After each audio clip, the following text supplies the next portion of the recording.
Sud Radio, c'est excellent, 19h-20h, Judith Belair. Bonsoir les copains, c'est excellent votre émission du dimanche soir sur Sud Radio. Ce soir, j'ai le plaisir d'accueillir pour vous un des grands journalistes qui ont contribué au rayonnement du paysage de l'audiovisuel français et pas que. Incontestablement, un homme politique, tout simplement homme engagé pour les causes qui lui semblent justes. J'ai bien nommé Jean-Marie Cavada qui vient se raconter et vous raconter quelques clés de son savoir-faire. Dans cet excellent, nous vous racontons les parcours et les destins des créateurs qui ont choisi l'excellence comme leitmotiv, et ce, quel que soit leur secteur, car l'excellence ne connaît pas de barrière, vous le savez bien. Et puisqu'il faut la dynamiser, cette France que nous aimons tant, c'est aussi par les bonnes idées qu'on fait avancer les choses. Et lui, il n'en manque pas. En seconde partie d'émission, c'est Romain Martin, le jeune cofondateur de Murphy, le spécialiste du reconditionnement électroménager, qui vient nous raconter son excellente ascension à la tête d'une entreprise éco-responsable et inscrite dans la contemporanéité. En Bullard et manière, on va essayer virtuellement, hélas, de superbes chaussures sur mesure, une plongée au cœur d'un savoir-faire français aujourd'hui, avec le bottier Georges et Georges et sa fondatrice Anne Garnier. C'est excellent, bienvenue chez vous. Bonsoir Jean-Marie Cavada. Bonsoir à vous tous et sur la route. Bienvenue sur Sud Radio. Alors Jean-Marie Cavada, on va évidemment parler de vous et de votre parcours un peu hors norme, il faut le souligner. Mais avant cela, je voulais évoquer un peu l'actu de ces derniers jours avec vous. À commencer d'ailleurs par le pugilat entre Audrey Pulvar, qui est une ancienne journaliste devenue femme politique, et notre ministre de l'Intérieur, Monsieur Darmanin. Qu'est-ce que ça vous inspire tout ça, Jean-Marie Cavada ? Ça ne m'inspire rien, c'est un non-événement, ce sont les broutilles des rivalités électorales. Bon voyage à chacun d'eux. D'accord, bon bah ça c'est dit. Il y a aussi le récent concours d'anecdotes entre notre président et les youtubeurs McFly et Carlito, vous avez vu ça ? Alors je n'ai pas vu directement, mais j'ai vu des extraits repris par les réseaux. Oui. Le président de notre pays, il a un tropisme formidable quand même à jouer les gamins. Ouais. Et d'ailleurs, il se débrouille pas mal, franchement. Ouais. Il se débrouille pas mal. Je le connais parce que c'est un Européen. Et je trouve simplement qu'il y a une limite, c'est qu'il faut assumer le statut du haut de la stature. C'est ça. C'est du haut de la statue. Du haut de la statue. Tout ce qui tente à dire qu'il faut se rapprocher des gens en faisant, disons, en prenant le masque des gens, en prenant le costume des gens, en prenant... Non, chacun doit être à sa place. On n'élit pas un président pour être un youtubeur. On est bien d'accord. Donc finalement, une politique, la politique qu'on connaît actuellement, qui s'adapte totalement aux moyens de communication de notre époque. Là, en l'occurrence, on est en pré-période électorale, donc pour aller toucher les jeunes. Est-ce que c'est pas une sorte de dilution, finalement, de la position respectable ? Si ce n'est pas accompagné d'un programme, vous avez raison. Ouais. Dans son cas, je pense qu'il y a un tropisme à chercher, le programme. Et d'ailleurs, la façon dont le gouvernement est lui-même d'abord, parce que ne nous trompons pas, c'est quand même un régime très centralisé que nous avons en France. La façon dont notre pays s'est comporté, l'État s'est comporté avec les jeunes de façon peut-être un peu insuffisante, notamment pour les générations qui est à la porte du travail. Tout à fait. Il y en a maintenant 2, c'est pas bien. Mais la façon dont l'État a assumé les responsabilités de tous ceux que le Covid a mis sur le carreau, non seulement il n'y a rien à dire, mais il n'y a pas beaucoup d'États au monde qui en ont fait autant. On est bien d'accord avec ça. Jean-Marie Cavada, la communication, c'est un mot qu'on entend en fait à peu près à tort et à travers depuis des années. C'est devenu un mot un peu galvaudé dont tout le monde se sert, parfois dangereux, en particulier sur Internet. Donc on va en venir d'ailleurs à votre travail actuel. Vous présidez un institut que vous avez lancé vous-même en 2020, l'Institut des droits fondamentaux pour le numérique, le IDF Rights, qui travaille, je vous cite, à faire respecter les droits fondamentaux des citoyens et la souveraineté numérique des entreprises européennes. Pourquoi est-ce que c'était important de créer cet institut ? Si vous regardez bien le monde dans lequel nous vivons, oui. Il est assez simple à décrypter. Je veux dire par là que tout ce qui est autorisé dans la vie virtuelle ne l'est pas dans la vie réelle. Et je vais être plus sévère, je vais prendre l'inverse. Tout ce qui est interdit dans la vie réelle, vous et moi et M. Murphy autour de cette table, pour ne parler que et des 2 personnes qui nous font travailler, oui. Eh bien, nous ne ferions aucune des choses que les plateformes se permettent sur la vie virtuelle. Donc il ne s'agit pas d'être contre le numérique. Je suis contre l'exploitation du capitalisme numérique hors la loi, des cow-boys. Oui. Parce que si vous regardez, par exemple, les règles de la concurrence, si M. Murphy, demain, devient une multinationale, eh bien, il ne pourra pas étouffer ses concurrents. Il sera bien obligé de compter avec eux, de dealer avec eux, de faire... voilà. Eh bien, ce que font les GAFA, c'est l'inverse. C'est-à-dire, on rachète, d'une part, on étouffe, d'autre part, On tient captifs les consommateurs, troisièmement, et on les exploite à leur insu, car je veux rappeler que depuis 20 ans, les plateformes sont des voleurs. De données, pas toutes, mais beaucoup de plateformes sont des voleurs de données. C'est-à-dire que quand vous envoyez des messages sur les plateformes, eh bien, ce qu'ils pompent, c'est vos données pour les agréger et faire des profils, notamment publicitaires, mais demain des profils politiques. Qui rentrent dans des algorithmes, en fait, c'est ça? Qui rentrent dans des algorithmes, dans des profils de sécurité, c'est-à-dire, c'est un peu l'antichambre d'une surveillance de masse. Et donc, pour moi, le numérique, c'est formidable. L'exploitation du numérique ne l'est pas. Il faut donc la faire rentrer dans une régulation, et notamment en Europe, et ça porte sur 2 domaines. La régulation des contenus, on n'a pas le droit de tout faire, et la régulation des règles du commerce, on n'a pas le droit de tout faire. Et puis, il faut payer ses impôts, quoi, aussi. Alors, par ailleurs, dans la régulation du commerce, il faut payer ses impôts. Alors, il y a des bonnes nouvelles ces jours-ci, cette semaine. Nous sommes à l'issue de la semaine, donc ça va, là, on peut faire se retourner, regarder le rétroviseur. Jean-Marie Cavada. Oui, mais l'Allemagne vient de déclencher, mardi de cette semaine qui vient de s'écouler, une action, le fameux Kartelamt, comme on dit en allemand, c'est-à-dire l'autorité de la concurrence et de lutte contre les cartels, parce que l'histoire de la guerre allemande est aussi une histoire de la soumission des grandes industries allemandes au nazisme. Donc, ils sont très vigilants. Eh bien, le Kartelamt vient d'attaquer Google, parce que Google remplit toutes les cases de l'écosystème, c'est-à-dire plateforme, c'est-à-dire cloud, c'est-à-dire service X ou Y. Google remplit presque toutes les formes. Et le lendemain, c'est-à-dire mercredi de la semaine qui vient de s'écouler, et puisque nous sommes dimanche, eh bien mercredi, ça a été la même chose aux États-Unis, c'est-à-dire qu'un procureur général de Washington a engagé des poursuites carrément, c'est-à-dire aux États-Unis. Aux États-Unis aussi. Ça change la donne, ça. C'est-à-dire que si les États-Unis arrivent à l'idée que nous devons faire rentrer le numérique dans un système de valeurs qui sont les valeurs humaines, le numérique, ça n'est jamais qu'un instrument. Je veux pas être le smartphone de mon smartphone. Je veux que le smartphone soit mon outil, pas ma surhumanité. Eh bien, il faut édicter des règles. Les États-Unis viennent de lancer plusieurs procédures depuis déjà 1 an, mais la dernière, la plus méchante, est celle du procureur général de Washington pour un procès en concurrence qui ne s'appelle d'ailleurs pas comme ça dans sa formulation, ce qui est très étonnant, très intéressant. Suspicion de monopole contre Amazon. D'accord. C'est-à-dire, tel que je vous vois faire, vous, Amazon, dit le procureur. Je soupçonne que, et d'ailleurs, tous, je vois d'ailleurs que Romain est en train d'opiner du chef, comme on dit comme on disait chez Molière, c'est-à-dire d'approuver. Eh bien, oui, il faut que tout ça rentre dans les règles normales de la concurrence. Un marchand de chaussures veut pas ramasser tous les magasins de chaussures et éliminer tous les concurrents et les clients. Eh bien, eux, si, il faut mettre de l'ordre dans cette affaire. C'est ce que l'Europe est en train de faire. L'Europe a été pionnière, d'ailleurs. Ça a commencé presque il y a une vingtaine d'années. Un peu grâce à vous Alors, dans la dernière étape, oui, un peu dans la dernière étape, sur 3 ou 4 points, les lanceurs d'alerte que j'ai beaucoup défendus et que j'ai réussi à faire voter, le RGPD, le fameux Règlement général de protection des données, qui est compliqué pour les petites entreprises, je le reconnais, mais qui est essentiel pour la protection des individus. Et puis, surtout, ce qu'on appelle la directive, c'est-à-dire qu'en bon belge, une directive, c'est une loi, la loi droit d'auteur, pour que les fabricants artistiques de contenu, les auteurs de contenu, soient rémunérés au prorata du chiffre d'affaires dans un pays, un pays donné, et puis les droits voisins, c'est-à-dire pour que les auteurs des articles de presse soient rémunérés eux aussi, les entreprises et les auteurs, de façon à ce que la presse, qui est en train d'être étouffée par les... Il faut savoir aujourd'hui que pratiquement 40%, 60% des recettes publicitaires aujourd'hui sont parties sur le numérique, et essentiellement Google qui en a déjà lui seul les 2 tiers des 60%, c'est chez Google, le reste c'est Facebook, et sans compter les autres qui arrivent. Et donc la presse qui perd des lecteurs en kiosque. Il y a beaucoup moins de gens qui vont acheter les journaux. De moins en moins, en tout cas. Et comme ils n'ont pas démarré assez tôt eux-mêmes, c'est leur faute d'ailleurs dans le numérique. L'adaptation, bien sûr. L'adaptation. Et bien maintenant, il leur reste 40% de marché publicitaire. Ils mourront. Et si la presse meurt, la démocratie boite. Oui, ça c'est certain. Alors, le virtuel, cette ère du virtuel, c'est aussi le retour de la fameuse lettre anonyme, finalement, puisqu'il y a des gens qui se permettent de faire des commentaires très extrémistes sous couvert de l'anonymat. Comment est-ce qu'on peut lutter contre ça, Jean-Marie Cavada ? Alors, les Européens, moi je suis un Européen, et parce que je ne crois pas à la survie d'un État ou à la puissance d'un État en dehors de l'Europe, même si l'État doit avoir sa personnalité. Bien sûr. Mais l'Union, c'est une alliance. Vous avez quelqu'un dans votre vie, vous ne lui ressemblez pas, mais vous avez le même intérêt.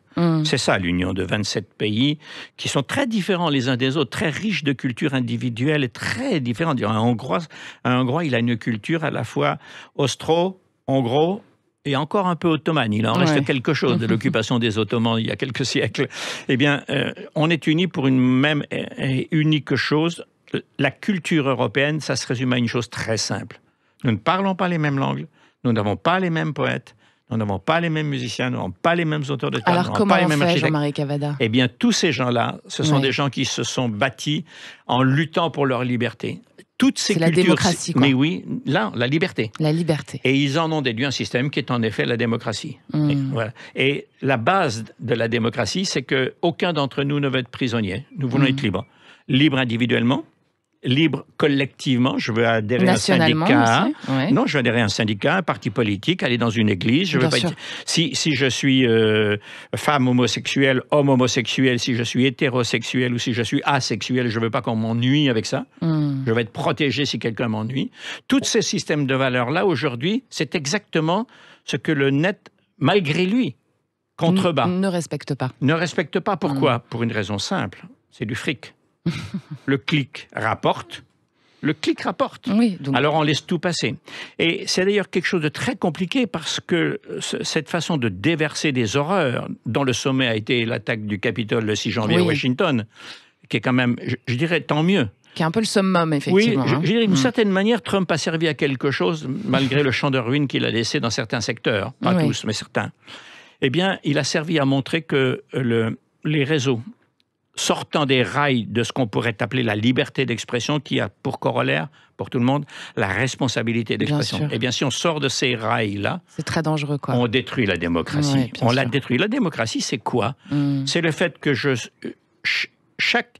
suis un héritier de l'ensemble et je participe à la construction de l'ensemble. C'est la citoyenneté aussi, en fait. C'est la citoyenneté pour construire une démocratie, et je respecte les règles que j'ai voulu bâtir, vous voyez. Et j'ai pas le droit d'insulter. Voilà, je respecte nos propres règles. J'ai pas le droit d'insulter, j'ai pas le droit de discriminer, je n'ai pas le droit de remettre en cause le négationnisme, de remettre en cause la Shoah, je n'ai pas le droit d'insulter les musulmans, je n'ai pas le droit d'insulter... Sans interdiction, on n'est pas libre, en fait, Jean-Marie Cavada. C'est exactement la formule. Merci pour ce partage. Vous êtes bien sur Sud Radio, et nous aussi, c'est excellent ce soir aux côtés de Jean-Marie Cavada, rejoint dans pas très longtemps par un jeune entrepreneur déterminé à découvrir Romain Martin de chez Murphy. Sud Radio, c'est excellent, 19h-20h, Judith Belair. Merci d'avoir choisi Sud Radio, c'est excellent, avec le journaliste émérite et homme politique engagé Jean-Marie Cavada, qui sera bientôt rejoint par l'entrepreneur innovant à la tête de Murphy, Romain Martin. Avant tout ça, dans un petit quart d'heure en Bullard et Manière, du savoir-faire comme on l'aime, et l'art de la chaussure sur mesure avec le bottier Georges et sa fondatrice Anne Garnier. C'est excellent tout ça. Bienvenue chez vous si vous nous rejoignez. Jean-Marie Cavada, je vais vous resituer un petit peu pour mes auditeurs. Vous avez entre autres expériences excellentes et multiples, je tiens à le souligner, dirigé l'information d'Antenne 2 à partir de 1986, donc le service public, où vous avez lancé notamment cette émission que moi je connais très bien et que certainement les gens de ma génération aussi, La Marche du siècle, qui a été un des gros cartons de la télévision française, qui a duré très longtemps, de la fin des années 80 à début 2000. Émission que vous avez animée jusqu'au moment où vous devenez d'ailleurs directeur de Radio France ensuite, en 1999, c'est ça. La Marche du siècle, c'était vraiment le rendez-vous des Français pendant très très longtemps. C'est quoi la raison de ce succès? Comment on fait pour qu'une émission dure aussi longtemps? C'est une très jolie histoire dont je ne suis qu'une sorte de véhicule.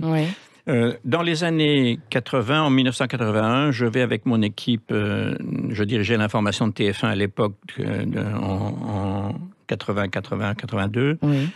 Nous recevons, avec mon équipe magazine, Michel Toulouse, Jean-Claude Paris, etc. Nous allons à New York recevoir un Emmy Award pour un document qui reste encore aujourd'hui consulté et qui s'appelle Les trottoirs de Manille. Il y en avait un deuxième d'ailleurs qui était en concours aussi, qui s'appelait Charter pour l'enfer, tout ça étant sur les réseaux de pédophilie en Asie notamment. Et là, recevant ce prix, j'explique que c'est un cycle pour moi qui est parcouru et que la prochaine étape où on se retrouvera, dis-je devant le jury américain dans une grande salle, je crois que c'était au Lincoln Center.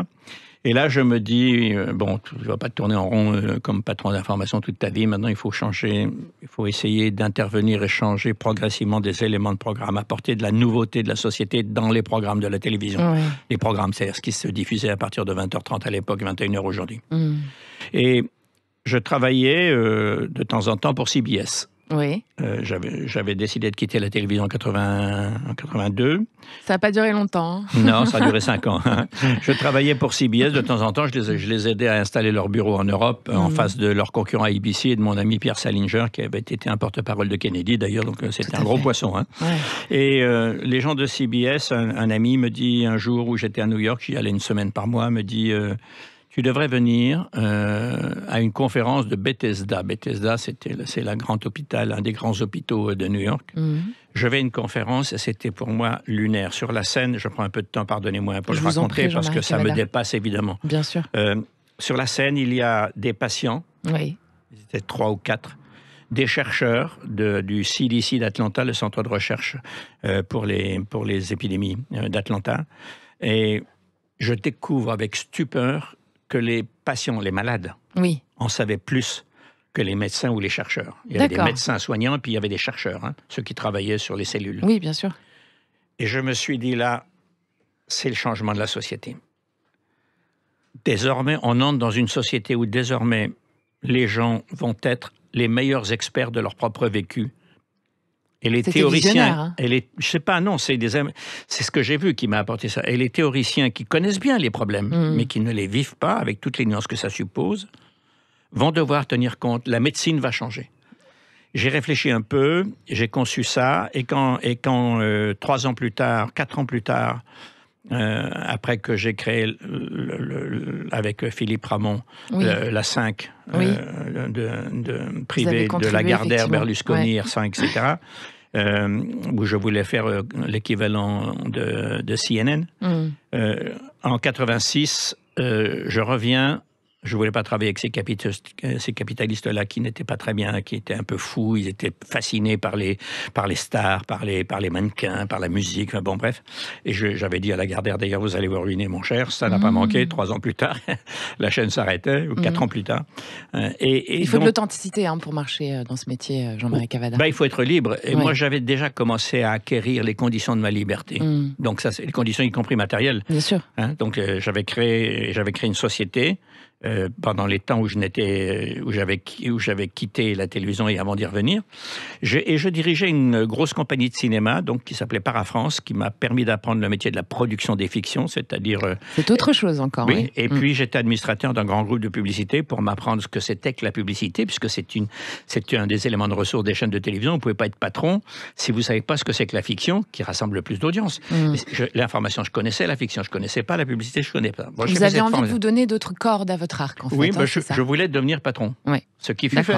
Oui, et quand je reviens en 86, je mets en route l'année suivante, en 87, cette émission équilibrée sur les sachants et ceux qui ont vécu. Je dois ce principe de la marche aux gens que j'ai vus ce jour-là de 1982 au CDC d'Atlanta. C'est une belle histoire. Au CDC de New York avec les chercheurs d'Atlanta. D'accord. Incroyable. Alors Jean-Marie Cavada, on le dit, vous êtes un créateur de concept, vous avez aussi énormément contribué en son temps au succès de la fameuse émission 7 sur 7 avec Anne Sinclair. Oui, on l'a créé avec Michel Toulouse, avec Jean-Louis Burgat, enfin bref. Et vous vous êtes toujours entouré des meilleurs. Alors c'était important quand même de parler de quelqu'un qu'on connaît très bien ici sur Sud Radio, notre directeur général, Patrick Roger, à qui vous aviez donné la présentation et la rédaction en chef de la matinale de France Inter en 2001, puis la direction générale de France Info en 2007. Donc c'est ça finalement, pour réussir, il faut s'entourer des grands journalistes, des grands hommes de médias je veux pas mettre Monsieur Patrick Roger mal à l'aise, mais ce sera de votre faute. Allez-y, on a le droit. C'est un de ceux, il y en avait 2 ou 3, 4 même dans cette maison, dont je voyais bien qu'ils avaient l'étoffe de devenir rapidement patron. Ils étaient mûrs. Oui. Et je ne me suis pas trompé. Enfin, ils ne m'ont pas trompé, pour être plus juste, plus exact, parce que en responsabilité, ils ont pensé beaucoup plus à eux trucs qu'à eux-mêmes. Et parfois, ils ont fait les 2 métiers, c'est-à-dire un peu d'antenne et beaucoup de responsabilité. C'est ce que continue à faire Patrick Roger, d'ailleurs. C'est ce que continue à faire, oui. Et ça marche très bien. Je veux dire, il fait beaucoup d'antennes. Oui, mais moi, je pense que... Alors, ça dépend aussi de son courage physique, parce que c'est physiquement éprouvant. C'est éprouvant, la matinale. Mais bon, ça a un temps. Mais ce que je veux dire par là, c'est que ce qui est très important, c'est que je continue à défendre, comme Hervé Bourges l'a fait en son temps, ce que moi j'ai toujours pensé, c'est qu'un bon patron, c'est quelqu'un qui vient du reportage. D'accord. Dans les médias. Qui est sur le terrain. Vous ne pouvez pas faire un bon présentateur s'il ne vient pas du reportage, s'il n'est pas allé sur le terrain, s'il n'en a pas le langage et le rythme surtout. Le rythme, c'est-à-dire la façon de s'exprimer, la façon de chercher les idées. Au bout d'un certain temps de reportage, vous cherchez des idées originales, pas les idées battues que vous allez trouver dans tous les médias, vous voyez. Bien entendu. Et il y avait une deuxième chose, c'est que c'était quelqu'un, Patrick, que je voyais, ou plutôt dont je savais qu'il écoutait beaucoup. Mais il y en avait d'autres. Il y avait une fameuse bande, il y avait Delannoy, il y avait Tiskiewicz, il y avait c'était une, comment dirais-je, une équipe de très grande qualité. C'était de la race des futurs patrons, c'est clair, oui. Et vous vous êtes pas trompé. Et on est content de notre patron. Oui, ils peuvent aller plus loin. Ils peuvent aller plus loin. Ils sont jeunes encore. Ils peuvent aller plus loin. D'accord. On va voir ce que ça devient tout ça. Oui, je reviendrai en deuxième semaine. Voilà, c'est ça. Dans un an, 2 ans, 3 ans. Jean-Marie Cavada, est-ce que vous aimez les chaussures? Alors, non, pas... Enfin, oui, peut-être regarder... oui, bah voilà, vous avez de la belle pompe quand même. Hein, ça alors, non, vous ne me verrez pas faire la queue dans un magasin pour aller chercher la dernière chaussure à la mode. Il n'y a pas la queue chez Georges & Georges parce qu'on est au cœur du savoir-faire. On va rejoindre d'ailleurs Anne Garnier, la fondatrice de l'excellent bottier parisien. Sud Radio, c'est excellent, l'art et la manière. Bonjour Anne Garnier, bienvenue sur Sud Radio. Merci, bonjour à vous aussi. Alors Anne Garnier, vous avez fondé Georges & Georges en 2015 en quittant votre poste de banquière, j'ai appris ça, pour vous associer à un bottier formé par les Compagnons du Devoir, d'ailleurs bottier de grand talent. J'ai envie de dire, mais quel mot je vous a piqué? L'amour, tout simplement. L'amour, c'est une histoire d'amour. C'est un bon moteur, l'amour, en fait. Mais l'amour, ça pique pas. Non, a priori, mais ça peut faire changer de trajectoire, Jean-Marie Cavada. Alors, Anne Garnier, vous vous êtes spécialisée dans les souliers pour hommes et sur mesure, hein, bien évidemment. Pourquoi ce choix? Alors, en fait, on est plutôt en demi-mesure. Pourquoi ce choix? En fait, nous avons réalisé qu'il y avait un marché et surtout une envie de notre part et de la part de nos clients sur des chaussures qui seraient extrêmement personnalisables tout en restant accessibles financièrement et de très bonne qualité. D'accord. Voilà, on a décidé de se lancer sur ce créneau et surtout, on avait terriblement envie de faire ce que l'on aimait et de le faire ensemble. C'est beau, les histoires de passion. Hein. C'est pas que de l'amour, c'est de la passion aussi pour ce que vous faites, hein, tout ça, Anne Garnier. C'est un mélange des deux. Alors, être artisan, enfin maître d'art, pourrait-on souligner dans votre cas, hein, presque, j'ai envie de dire, c'est œuvrer pour la défense du patrimoine vivant aussi. Est-ce que c'est un sujet important pour vous, Anne Garnier, chez Georges & Georges? C'est primordial, la défense de la main, la défense du savoir-faire et la transmission. Comme vous le savez, les compagnons sont très attachés à cette transmission. Vous avez des apprentis chez vous? Tous les ans, oui. Toujours des compagnons, enfin des futurs compagnons. Oui. Et effectivement, transmettre le savoir pour nous, ça fait vraiment partie de notre ADN. C'est obligatoire, quoi. Sinon, ça ne fonctionne plus, on est bien d'accord. Exactement. Et à tel point que le fils d'Olivier est lui-même compagnon. Et il a suivi le chemin de papa. Et l'un de ses fils a suivi le chemin de papa, oui. Ah, ça, c'est vraiment la plus belle preuve de l'excellence, hein, pour moi, quand on arrive à faire suivre ses enfants, c'est qu'on est bon quand même, parce que c'est pas toujours évident. En tous les cas, on est bon pour transmettre sa passion. Voilà, et après, ça. Quand on est passionné, on arrive à être bon. Jean-Marie Cavada, une belle chaussure, c'est le détail incontournable d'une belle tenue masculine quand même.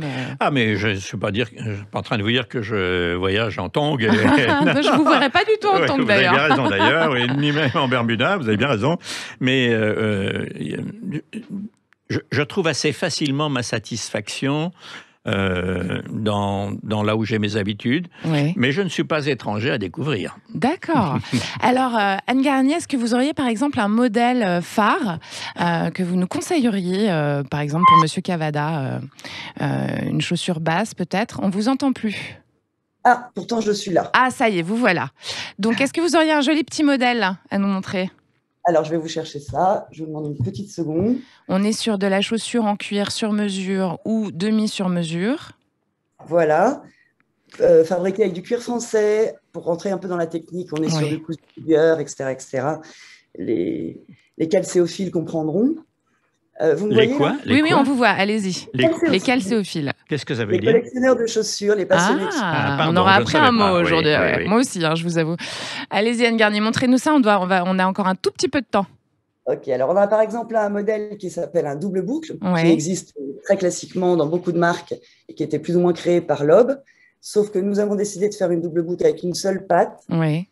Et l'avantage de ce soulier, comme beaucoup des nôtres, en fait, on réinvente les classiques. D'accord. En les modernisant avec des petites pointes. Avec du contemporain, quoi. Exactement. C'est-à-dire que de prime abord, le soulier peut sembler classique. Oui. Mais quand vous le regardez dans le détail, vous avez des lignes un peu plus modernes. Bien sûr. Et surtout, par exemple, sur ce modèle, vous avez la possibilité en 10 secondes de changer la patte pour en mettre une autre d'une autre couleur. Ah, c'est magnifique. Merci beaucoup, Anne Garnier. Je rappelle qu'on peut vous retrouver, Georges et Georges, donc au 47 rue de Verneuil, dans le 7e à Paris. 41, je ne sais pas pourquoi j'ai noté 47. Et sur votre site, donc Georges sans S, _du6, Georges avec un S.com, c'est bien ça ? Exactement. Très bonne journée à vous, prenez soin de vous, merci. Sud Radio, c'est excellent et on le prouve en compagnie d'un des très grands journalistes de notre pays, Jean-Marie Cavada, et d'un entrepreneur à la vision concrète, on va le découvrir, Romain Martin. Sud Radio, c'est excellent, 19h-20h, Judith Belair. C'est excellent sur Sud Radio et c'est la deuxième partie de votre émission. Nous avons débuté avec Jean-Marie Cavada, le journaliste et homme politique qui œuvre pour Le Citoyen. Et on continue avec Romain Martin, l'entrepreneur qui a inventé une nouvelle manière de consommer. Vous allez le découvrir. Bonsoir Romain Martin. Bonsoir Judith. Bienvenue sur Sud Radio. Merci, bonsoir à tous. Alors Romain, vous avez fondé avec 4 associés l'entreprise Murphy en 2017, c'est bien ça ? Ouais, exactement. À la fin de l'année 2017, au début, on concevait des logiciels, puisqu'on était on est toujours une bande de 5 ingénieurs. De geeks. De geeks, ouais, exactement. D'accord. Et puis progressivement, on est passé du logiciel au lave-linge, à l'électroménager. Et alors, c'est une bande de 5 copains qui se sont rencontrés sur les bancs de l'école, c'est ça ? Ouais, exactement. Ouais, sur les bancs de l'école, au début de notre vie professionnelle, j'ai rencontré Guy, un de mes associés, en classe préparatoire à Nice, d'ailleurs. D'accord. Ouais, au tout début, donc. Ok. Alors, Murphy, c'est le spécialiste de l'électroménager reconditionné. On achète un matériel comme neuf et éco-responsable. Vous pouvez nous expliquer ce que c'est un matériel comme neuf et éco-responsable, s'il vous plaît, Romain Martin ? Ouais. Alors, Murphy, déjà, c'est l'entreprise qui veut en finir avec les montagnes de déchets électroniques que nous produisons dans l'électroménager. J'avais noté qu'il y avait 55 000 lave-linges qui sont jetés par mois en Ile-de-France. Exactement. Ouais. Et à l'échelle de la France, ce sont 20 millions de machines jetées chaque année dans le gros électroménager. Donc, le lavage, lave-linge, la vaisselle, qui ne sont pas recyclés en fait. Oui, exactement, qui sont envoyés dans les filières de recyclage avec les défauts les défauts qu'on connaît. Donc on garde le plastique et puis on enfouit une bonne partie, on récupère ce qu'on peut récupérer des métaux. C'est quand même un process qui est assez énergivore, qui produit du déchet et nous on considère que le meilleur déchet, c'est celui qu'on ne produit pas. D'accord. Donc comment est-ce qu'on fait ça concrètement ? On a un service de réparation à domicile avec des techniciens qui viennent chez vous et qui réparent les machines qui tombent en panne, de gros électroménagers. D'accord. Et comme vous disiez, un service de reconditionnement où dans nos ateliers, on va retaper complètement des machines qui auraient fini à la poubelle sans nous. Donc on les répare, on les nettoie et puis ensuite on les vend avec des bons niveaux de garantie. Et alors vous les réparez avec des pièces que vous allez les récupérer sur des machines qui ne sont plus utilisées, c'est ça ? Ouais, exactement. En fait, on a développé un service de collecte où des petits camions viennent chez vous pour récupérer les machines dont vous voulez vous débarrasser. Alors vous écoutez ça, chers auditeurs, les machines dont vous voulez vous débarrasser, il faut appeler Murphy. C'est d'utilité publique. Voilà, c'est ça. C'est important de l'entendre. Oui, est-ce qu'il fait la machine à laver et la machine à laver la vaisselle ? Oui, alors on fait l'électroménager, le gros électroménager. Ouais. Frigo, congélateur, four, plaque de cuisson, plaque à induction, vraiment tout ce qui est chez vous et qu'il est difficile de déplacer dans des ateliers pour être réparé. C'est un cercle vertueux finalement ce que vous faites. Ouais, c'est une vraie boîte de l'économie circulaire avec une mission environnementale et aussi une mission sociale. Je pense qu'on va en parler puisque on va parler de l'académie aussi. Voilà, on a tout un désir de revaloriser les filières techniques aussi. Allez-y. Voilà, donc en fait, le métier de technicien, c'est un métier qui a failli se perdre, qui a pas eu le vent en poupe. Qui pourtant est un métier d'avenir. Bien sûr, c'est un métier qui est essentiel dans ce qu'on appelle le monde de demain, puisqu'on va en avoir besoin pour avoir la force vive de l'économie circulaire dont tout le monde parle. Et donc, une des missions phares de l'entreprise, c'est aussi de revaloriser ce métier, de revaloriser les filières techniques en général via une école, un centre de formation qu'on a monté en interne et qu'on développe depuis...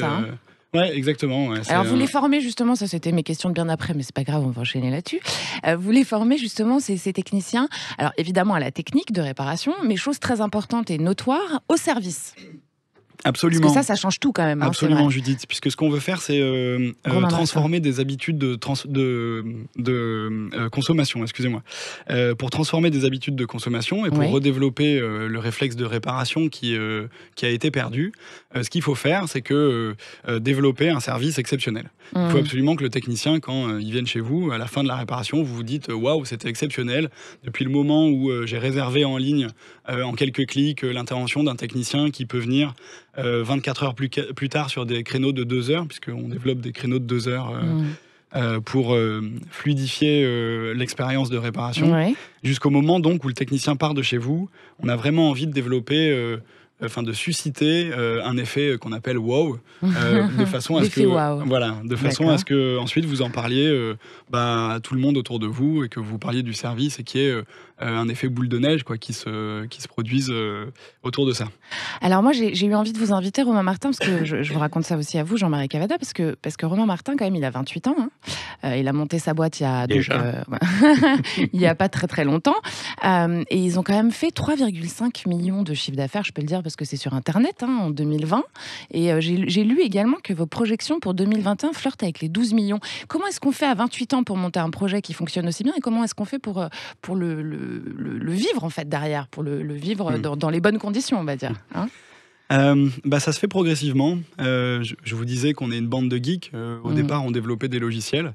Quand on a compris, et donc on développait des logiciels pour des entreprises qui gèrent des opérations de services après-vente. On a bossé pour Boulanger et leur réseau de techniciens en particulier qui s'appelle Solvaria. Grâce à ça, on a compris et on a mis le doigt sur un problème phénoménal qui est donc celui de la surconsommation dans le gros électroménager. Et puis, on s'est dit que pour avoir un impact maximal, il fallait devenir nous-mêmes réparateurs. Parce qu'il y avait un beau problème à résoudre et potentiellement un marché énorme.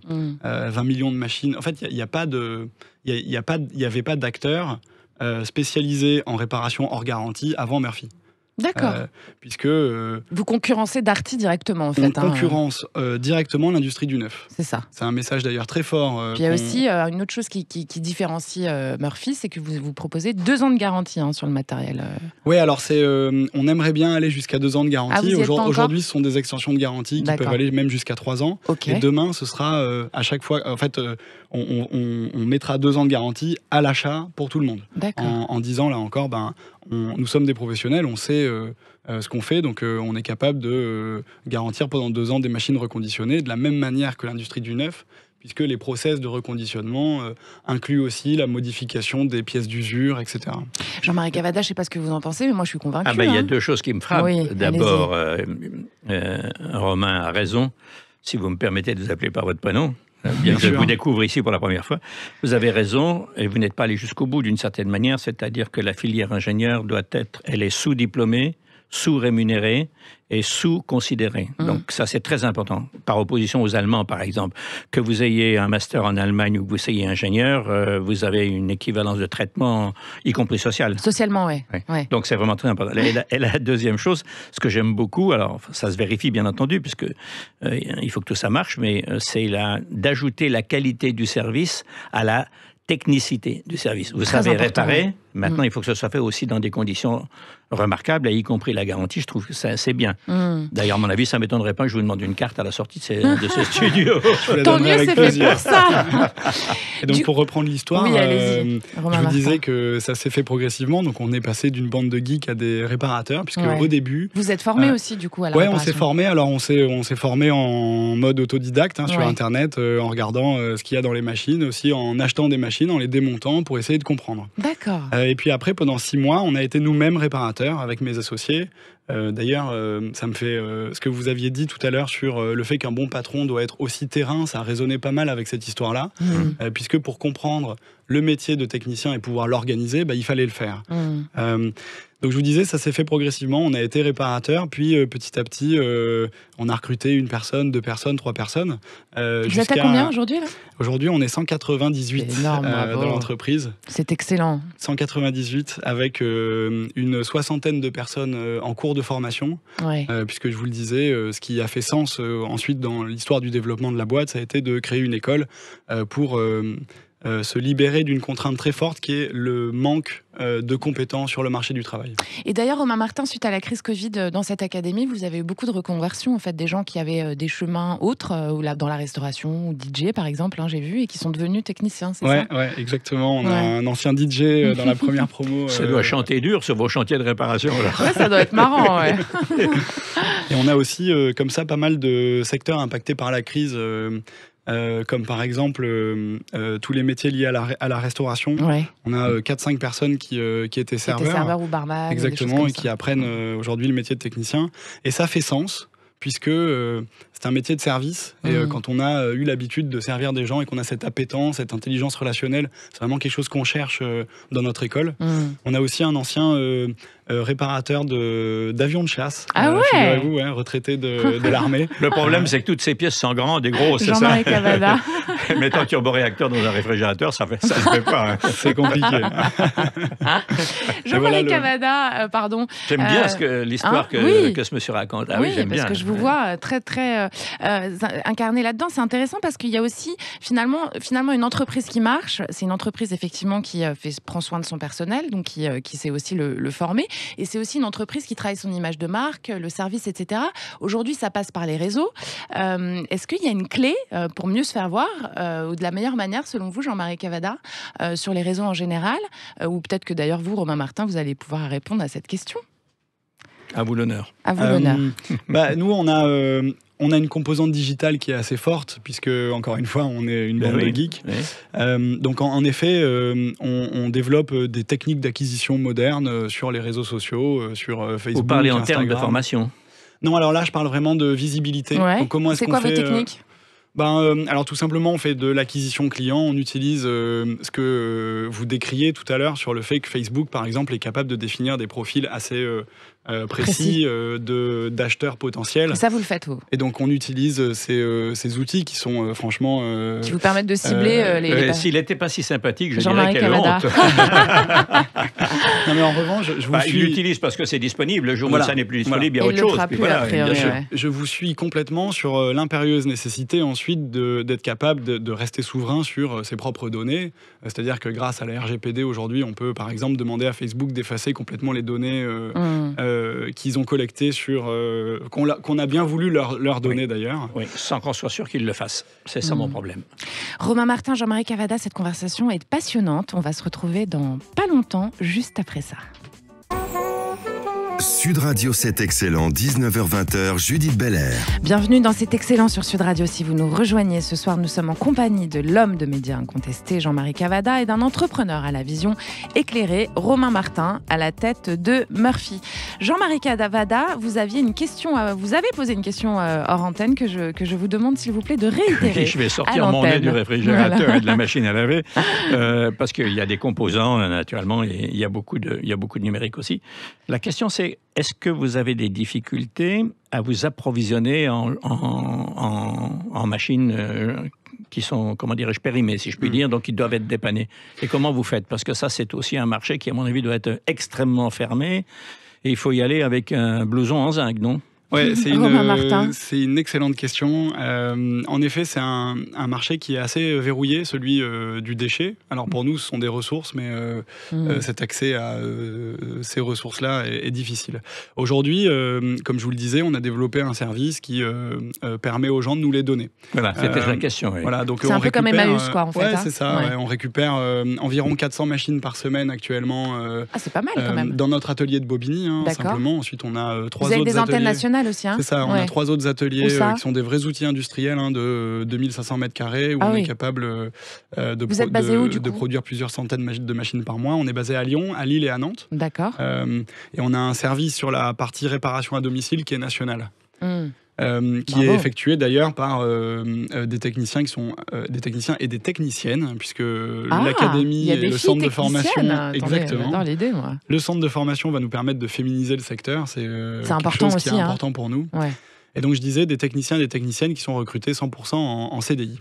Alors pour compléter la question sur la ressource, ce dont on aurait besoin, c'est une législation qui va dans le sens du réemploi, plutôt que dans le sens du recyclage, puisque le meilleur déchet est celui qu'on ne produit pas, et on pense que les acteurs en charge de la collecte, aujourd'hui, qui sont les éco-organismes mandatés donc par l'État, devraient avoir des objectifs de réemploi beaucoup plus forts, ce qui permettrait à des entreprises de l'économie circulaire comme Murphy d'avoir un meilleur accès à cette ressource. Il faut qu'on en reparle. Ouais. Il faut qu'on en reparle. J'aime bien quand le lien se crée dans mon émission. Non, mais on n'a plus besoin de vous, on est tous les deux, on est tranquille. Cavada et Romain Martin, tout à fait. Romain Martin, monter une entreprise telle que Murphy ou tout autre d'ailleurs, c'est un défi, une prise de risque incontestable. Pourquoi est-ce que vous avez choisi cette voie ? C'est une excellente question, Judith. J'ai choisi cette voie parce que je me reconnaissais pas dans la voie qui était qui m'était destinée. Voilà. C'est-à-dire que je me suis retrouvé au début de ma courte carrière à travailler en costume tous les jours dans le siège social d'une grande entreprise de construction et j'étais simplement pas heureux. Ce qui m'a poussé à faire ce que j'avais envie depuis le départ, à savoir entreprendre. On peut questionner cette notion de risque parce qu'il faut dire qu'on vit dans un pays qui est quand même extraordinaire dans le sens où Pôle emploi peut financer pendant 2 ans des entrepreneurs qui ont déjà travaillé avec l'ACRE et tout ça, c'est ça, avec le système des allocations, du chômage et je peux vous dire qu'à 26 ans en ayant pour moi, Pôle emploi est clairement le plus grand accélérateur de start-up de France, puisque ce sont des conditions pour les entrepreneurs qui sont incroyables. Pendant 2 ans, à 26 ans, j'étais rémunéré suffisamment. Après une seule expérience en plus, exactement, c'est ça, après une seule expérience, j'étais rémunéré suffisamment pour développer l'entreprise. Mes associés étaient dans le même cas que moi, et c'est ce qui nous a permis de faire notre première levée de fonds à l'été 2019, donc sereinement. Bravo. Jean-Marie Cavada, est-ce qu'il faut incarner une idée pour arriver à la faire naître ? Il faut vraiment l'incarner, la vivre, dormir avec, manger avec, se lever avec. Comment ça se passe ? Oui, c'est une obsession religieuse pratiquement. Moi, j'ai la chance au fond d'avoir fait dans ma vie des étapes qui toutes me préparaient à ça, d'une certaine manière, venant de là d'où je viens, c'était il y a de nulle part, venant d'une immigration espagnole supposée, on n'est même pas sûr, puis de l'assistance publique, puis d'une ferme pouilleuse. Vous avez été élevé par la République française, en fait. Totalement. Je suis une page de pub vivante pour les bienfaits de la République. Elle m'ont nourri, habillé, boursier, et puis ensuite le reste est... Et vous lui avez bien rendu. En tout cas, une partie. Et vous continuez à le faire, d'ailleurs. Oui, bien sûr, parce que la transformation de la société suppose qu'il y ait des pôles fixes. Est-ce que nous sommes dans une société qui va changer ? Oui et non. C'est comme à l'invention de l'électricité, c'est comme à l'arrivée du chemin de fer. Vous disiez, c'est cyclique. C'est cyclique. Ouais. C'est comme à l'arrivée de l'atome. Alors, comme le numérique, c'est comme l'atome. L'adret, comme on dit dans la montagne, c'est-à-dire la partie qui reçoit le soleil. C'est bien. Le numérique a modifié nos vies et les a facilitées. Bien entendu. L'avers, c'est-à-dire la partie négative, c'est ce capitalisme, je dirais l'impérialisme du dollar vert, mais je pourrais dire l'armée rouge chinoise numérique, c'est la même chose, qui est un instrument de contrôle de masse. Mais il faut réduire ces systèmes à l'état d'outils ou de services. Ça n'est que ça. On ne va pas abandonner la nature humaine au motif que les ingénieurs mathématiciens, algorithmes, etc. Ont facilité notre vie. De même que l'atome, c'est bien pour tout ce qui concerne tout un tas de secteurs, y compris la santé. C'est un désastre, comme on l'a vu à Nagasaki et à Hiroshima. Eh bien, c'est un même passage. Nous sommes au même moment. L'histoire est un balancier et il dépend de la vertu au sens latin du terme, de la force des femmes et des hommes qui sont des citoyens ou des gens qui pensent ou des gens qui y agissent. Et de la jeunesse, comme Romain Martin. Oui, mais la jeunesse, elle n'a pas plus de mérite que la vieillesse, je veux dire. Il ne faut simplement pas qu'ils se mettent... Il ne faut pas qu'ils deviennent idolâtres. Et je lance vraiment régulièrement un appel, d'ailleurs j'envisage très sérieusement de trouver les moyens d'aller enseigner dans les écoles. Méfiez-vous du numérique puisque vous l'aimez beaucoup. C'est... très juste. Apprenez à vous en servir. Ça n'est qu'un outil. Vous, Romain Martin, donc chez Murphy, on a parlé de la réparation, du circuit vertueux pour l'électroménager, etc. Vous avez l'intention de vous développer sur d'autres sujets, justement, à venir ? Oui, c'est là encore une question intéressante. En fait, on a envie de se positionner comme une entreprise de l'économie circulaire qui prend une place majeure dans la manière dont... Un acteur principal, quoi. Exactement, un acteur principal qui prend une place majeure dans la manière dont on consomme l'électroménager. Bon, une manière de boucler la boucle, peut-être, ce serait un jour de concevoir nos propres machines et de les concevoir de façon à ce qu'elles soient réparables. Avec du matériel de récup aussi ou pas ? Pourquoi pas, mais je dirais dans la conception, de penser au technicien qui, plus tard, va la réparer. Parce qu'une machine va tomber en panne, c'est une fatalité, hein, c'est une palissade de le dire. Toute machine sur le marché finira par tomber en panne. Et, même chez les GAFA. Exactement. Ça tarde. Et donc la question, c'est comment est-ce que on conçoit du durable et du réparable. Ça, c'est une question, à mon avis, dont les fabricants ne s'emparent pas suffisamment. C'est ce qu'on faisait il y a 30 ans, en fait, hein, le durable et le réparable, plus qu'aujourd'hui. Il y a 30 ans, on faisait plus de durable. Peut-être pas forcément réparable. Peut-être pas forcément du réparable. Ce qui est intéressant dans ce que vous dites, c'est que... Jean-Marie Cavada. Oui, c'est comme je pense à l'automobile quand je vous écoute. Vous mettez votre nez maintenant dans une voiture, dans le moteur d'une voiture, autant refermer tout de suite le capot. Vous n'y pourrez rien ou pas grand-chose, à part changer la courroie. Si tout va bien, et encore, c'est pas accessible. Ne me demandez pas à moi. Hein. Oui. Non, mais c'est vrai, je veux dire, il y a une réflexion à avoir sur les consommables, sur la façon de l'accès à la réparation. Vous avez raison. Mais complètement. Vous regardez... un lave-linge, par exemple. Tous les lave-linges ont ce qu'on appelle une pompe de vidange, qui est un petit moteur qui permet d'évacuer l'eau. À chaque référence de lave-linge, pour chaque marque, pour toutes les marques qui existent sur le marché, la pompe de vidange est différente. C'est-à-dire qu'elle ne peut pas être utilisée d'une référence à une autre. Ce qui, en termes de réparation, est une absurdité. Oui, mais en termes commerciaux, c'est un argument pour éliminer l'envie d'aller acheter, l'envie de se faire réparer ailleurs. En réalité, c'est ça. Alors justement, j'ai une question là-dessus. Qu'est-ce qui fait qu'un consommateur qui d'habitude va aller s'acheter une très belle machine toute neuve chez Darty va venir chez Murphy à la place ? Comment vous faites pour l'attirer, le consommateur ?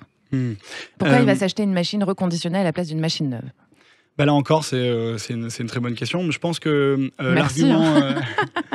Je pense que l'argument de responsabilité et que l'argument éco-responsable n'est pas l'argument principal et il ne faut surtout pas axer ça là-dessus. Je vous invite à regarder nos récentes campagnes de publicité qui disent globalement 85 €, ce qui est le prix de notre forfait de réparation, et vous n'avez pas besoin d'acheter une nouvelle machine. Donc ce qu'on dit, c'est véritablement... Ça coûte moins cher, quoi, en fait, tout véritablement, on est en concurrence devant l'industrie du neuf. Plutôt que d'acheter un lave-linge à 400, 450 ou 500 €. Vous allez le vendre 40% de moins, vous, c'est ça, Voilà, exactement. On va le vendre 40%, 50%. Et il sera dans le même état, en fait, de fonctionnement. Oui, et donc là encore, vous parliez des 2 ans de garantie, c'est un message très fort qu'on aimerait passer, et de dire, nous vendons nos machines reconditionnées avec les mêmes garanties que le neuf. Bon, il y a un peu de travail avant. Il y a un autre argument intéressant, c'est qu'on prend des habitudes sur une machine. Quand on change de machine, on change d'habitude. Et c'est difficile à acquérir une nouvelle habitude. C'est vrai, là, il y a un argument. Votre machine... À noter, Romain Martin. Avec nous, je sens qu'ils vont se revoir en antenne tous les deux. Je ne sais pas pourquoi. Voilà, avec moi, dit Romain, votre machine vous sera fidèle, c'est ça. Alors, on va en venir à la question que j'aime poser, que j'ai volée à Laurent Vimon, le PDG de Ceinture 21, qui l'avait posée sur Twitter, que je pose à tous mes invités, dont j'aime beaucoup les réponses. Jean-Marie Cavada, que dirait l'enfant que vous étiez de l'adulte que vous êtes devenu ? J'ai beaucoup veillé, j'ai biologiquement, j'ai pas énormément de mérite, c'est en moi. J'ai veillé biologiquement à ne pas perdre ou l'émerveillement ou la fantaisie, ou parce que je ne suis sérieux qu'en apparence, Dieu merci. Vous êtes un émerveillé, ça c'est clair. Vous êtes un passionné, Jean-Marie Cavada. Oui, bien sûr. Mais... Vous l'étiez déjà tout petit, en fait. Oui. À l'âge de 6 ans, les gens qui m'élevaient prétendaient que j'avais une vue sur la façon d'exploiter la ferme. Ça ne devait pas aller bien loin, mais enfin quand même. Oui, non, je n'ai pas énormément de mérite. J'ai beaucoup entendu ce que me disaient des gens sérieux ou en tout cas bienveillants par rapport aux difficultés que j'ai rencontrées dans ma vie et à toutes les étapes de ma vie. Oui. Mais je n'ai pas énormément de mérite, si ce n'est d'être obstiné, assez têtu. Pour le reste, je suis capable d'entendre presque tout. J'aime bien. Mais cet enfant-là, qu'est-ce qu'il en dirait alors ? Il est là, vous êtes là où il avait envie d'être ? Écoutez, il vous répondrait que maintenant que tu as fini d'apprendre, essaye de commencer à faire. Oh, c'est beau, mais dis donc, vous en avez fait des choses quand même. Vous n'avez pas fait qu'apprendre, Jean-Marie Cavada. Non, mais moi, je veux bien apprendre à votre niveau, il n'y a pas de problème. Vous voyez, c'était des étapes qui m'amenaient au bien public. À la citoyenneté. Je suis un de ceux qui, il y en a beaucoup, et de plus puissants que moi, mais qui veillent à la non-destruction du bien public, eh ben, regardez bien, c'est la colonne vertébrale qui m'a été offerte durant toute ma vie. C'est très juste. Et vous, Romain Martin, même si l'enfance n'est pas très loin, pardon, c'était la blague. Enfin, si vous voyez la barbe, elle s'éloigne. Ouais, il a la barbe. Alors, qu'est-ce qu'il dirait l'enfant que vous étiez de l'adulte que vous êtes devenu? Vous êtes là où vous vouliez être tout petit? Je pense qu'il serait surpris. Ouais, il serait étonné, il me dirait, mais pourquoi vous vouliez être quand vous étiez petit? Je pense que je voulais faire comme papy, ingénieur en génie civil, et c'est exactement ce que j'ai fait. Donc l'enfant que j'étais me dirait, mais pourquoi est-ce que tu es passé des ponts au lave-linge? Je pense qu'il serait vraiment surpris. Et je lui expliquerai calmement que l'important, c'est de se sentir aligné avec soi. Et qu'aujourd'hui, j'ai l'impression délicieuse de participer à changer le monde et à faire de ce monde-là un monde peut-être un peu plus un peu meilleur, responsable, un peu plus, c'est ça, un peu plus. Et c'est en contribuant comme ça avec des, bon, je vais dire une goutte, mais en l'occurrence vous c'est pas vraiment une goutte, mais c'est toutes ces petites gouttes là qui vont faire que le monde effectivement évoluera dans le bon sens. Donc c'est un appel à la citoyenneté et à l'engagement de tout le monde ce soir sur Sud Radio. Merci à tous les deux d'être passés par les studios de Sud Radio. Merci à vous surtout. C'était une très belle émission. Merci. Alors Romain Martin, je rappelle que Murphy c'est murphy.com avec FY, c'est ça? Oui, c'est avec FY. En revanche, c'est murphy.fr. .fr, autant pour moi. Tandis que IDF Rights, c'est .org. J'allais y venir. Oui, je suis sûr. Voilà, c'était excellent. Merci à tous pour votre écoute fidèle. Merci à tous les deux. C'est excellent sera de retour dimanche prochain à 19h précise pour encore plus d'excellence. Merci à Lucille Montier qui réalise cette émission, à Méloane Rock et aussi à Laura au web, à Sud Radio évidemment et toutes ses équipes. La playlist C'est excellent et toutes ces émissions est à retrouver en podcast et en vidéo sur le site de la radio, sudradio.fr, bien.fr cette fois-ci, la chaîne YouTube de Sud Radio et les réseaux sociaux évidemment. Bisous les copains, à la semaine prochaine. C'était excellent.